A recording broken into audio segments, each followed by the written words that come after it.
Gen Z அந்த அந்த பெரிய ஒரு மீட்டப் நடத்திட்டு இருக்காங்களா தமிழகம் முழுவதும் ஜென்சி பசங்களை வச்சு அந்த மீட்டப்ல ஒருத்தர் பேசுவார், அவர் அரெஸ்ட் பண்ணிட்டாங்க. எங்க பேசினாலே அரெஸ்டா? என்ன பேசுனா? அரசியல்வாதியை இன்னொரு நடிகையுடன், அரசியல்வாதினா கூட விட்டுலாம், முதல்வரை இன்னொரு நடிகையுடன் இப்படிலாம் பேசுற அந்த வீடியோ நீங்க யாராவது பாத்தீங்களா? பார்க்கலனா கண்ணுங்களா அதை பார்த்துட்டு வந்துட்டு சொல்லுங்க.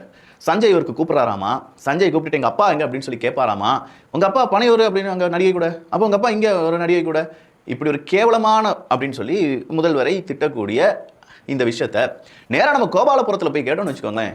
கோபாலபுரத்தில் இருக்கக்கூடிய இன்பநிதி அவர்கள் நமக்கு கால் பண்ணி, ஐயா எங்கள் அப்பாவுக்காங்களே அப்படின்னு கேட்டால், என்என்என் தியரின்னு ஒன்று இருக்கான், ஏதோ ரேஸ் கோர்ஸ் தியரி ஒன்று இருக்கான், நைட்டில் இன்டர்நெட்டு அந்த இன்ஸ்டாகிராம் லைக் போட்ட ஏதோ ஒரு தியரி இருக்கான், இதெல்லாம் விட என் தாத்தாவை காணோம் அப்படின்னு சொன்னாங்கன்னா அங்கே ஏதோ பாபுன்னு ஒரு தியரி இருக்கான், அதெல்லாம் விட என் கொள்ளு தாத்தாவை காங்கலை, என் பூட்டனை காங்கலை அப்படின்னு சொல்லி கேட்டால் அது ஒரு 3 தியரி இருக்கான்.